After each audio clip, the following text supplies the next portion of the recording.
Welcome to the deep dive. Today we're taking a closer look at one specific app, Mega Coin Pusher. We've got some interesting user data, some reviews here in our sources, and our mission really is to sift through all that and figure out if this app is, a real way to maybe earn a bit of cash or if it's just, well, just entertainment. Right. And the sources we have, they kind of boil it down to this one big question. Is it a fun game or is it basically a money trap? And what's really key here for you listening is that we're not just talking general opinions.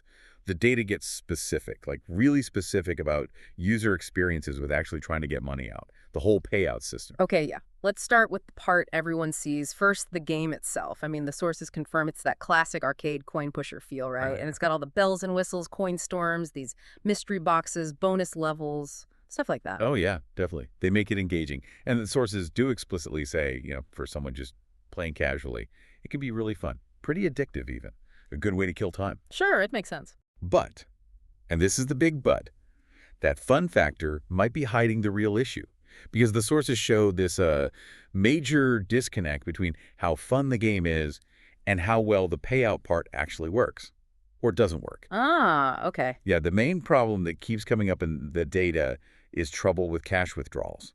That's really the point where it stops feeling like just a game and, well, starts getting frustrating for users. Okay, so let's dig into that frustration point. This seems core to understanding it. The sources detail something pretty specific happening inside the app, right? Like as people get closer and closer to that payout amount they're aiming for. Well, The app itself starts to act weird, like it slows down, gets laggy, sometimes just stops responding. exactly. That's what users are reporting. It's not just a random glitch here or there. It seems specifically timed to happen right when you're about to hit that magic number, that financial goal. Mm. Which, makes you ask the question, is that just a really unfortunate bug? Or is it maybe designed that way to keep you playing but never quite paying out? That's a pretty critical question. Because if the whole point was genuinely to pay people, why would it break down right at the moment of payout? It doesn't really add up. If you look at the bigger picture, it kind of suggests that maybe the threshold isn't actually about money.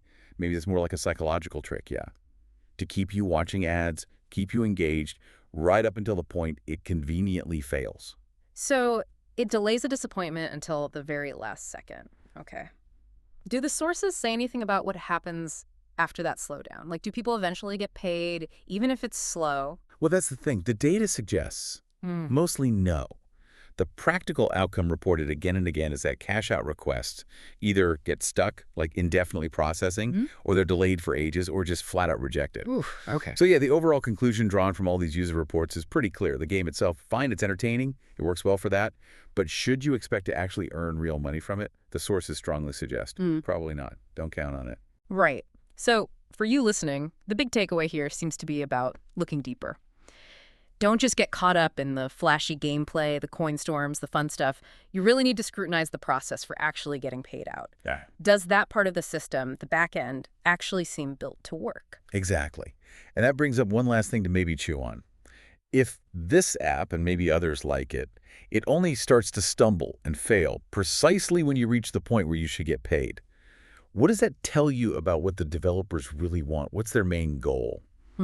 The evidence we have here strongly suggests that the primary function of Mega Coin Pusher might not be payout at all. It seems much more likely it's about maximizing the time you spend in the app, probably watching ads. This whole pattern of engineered frustration right at the finish line. That should probably be a big warning sign whenever you look at these kinds of play-to-earn apps.